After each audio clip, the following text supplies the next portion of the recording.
How to fix Facebook Note video. In this video, I will show you the easiest way and the quick way how to fix this on your Facebook. Just watch this video till the end.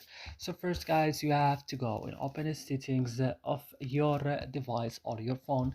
After this, go directly and open apps option.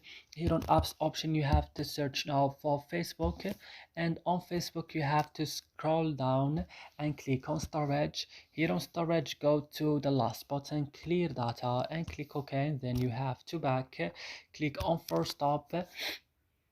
And what you should do right now, go to appear on top, you have to allow it like this, and after this go and restart your phone, and after this your problem will be solved. So I hope this video is helpful for you. Do not forget to like, subscribe in our channel. See you another